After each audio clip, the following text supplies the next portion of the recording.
حمدا ونصلي على رسول الكريم. أعوذ بالله من الشيطان الرجيم. بسم الله الرحمن الرحیم. السلام علیکم خواتین و حضرات. ایک صاحب نے مجھ سے عمرے کے دوران، حج کے دوران اپنے کچھ کیفیات کا ذکر کیا.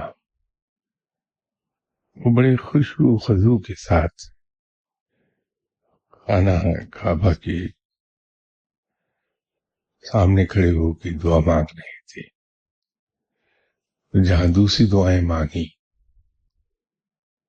انہوں نے اللہ سے درخواست کی کہ یا باری تعالیٰ مجھے اپنی معرفت عطا فرما دے.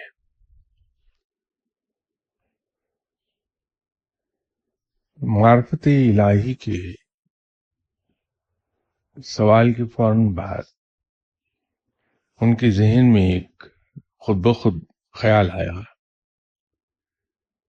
کہ علم کے بغیر معرفت کیسی.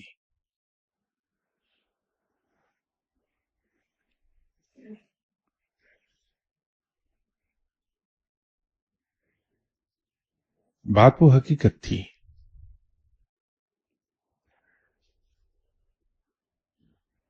کہ انسان کو جب تک علم حاصل نہ ہو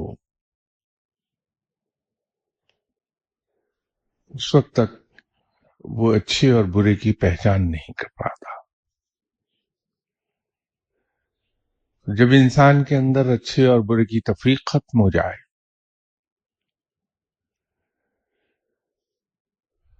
تو پھر اس میں اور شعور سے آری مخلوق میں کوئی فرق نہیں رہتا.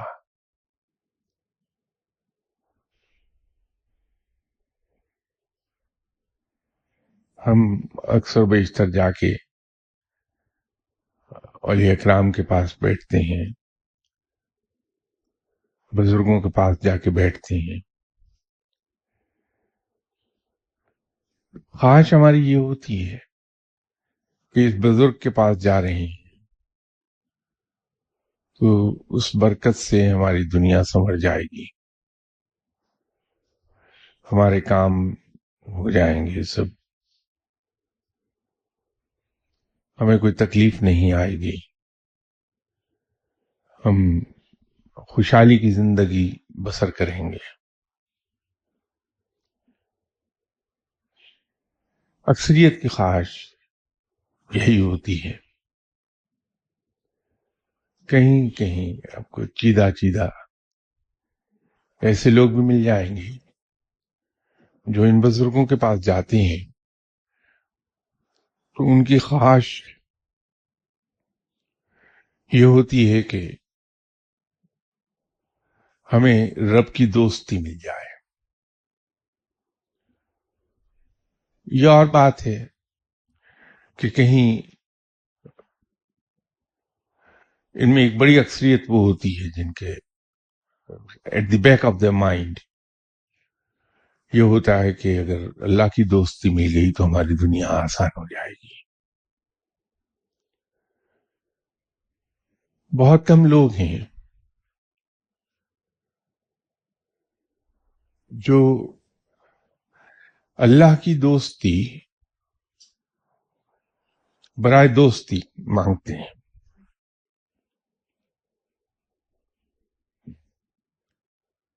جب وہ کسی بزرگ کے پاس ایک عرصے تک جاتے رہتے ہیں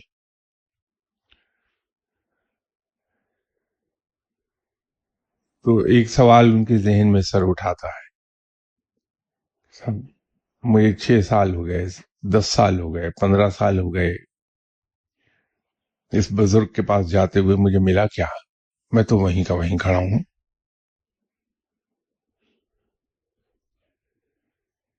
شاید میرے ذہن میں یہ خیال آئے کہ ابھی تک ایسا واقعہ پیش نہیں آیا کہ میں نماز پڑھ رہا ہوں تو ایک دم سے رب تعالیٰ مجھے السلام علیکم یا حبیبی کہہ دے.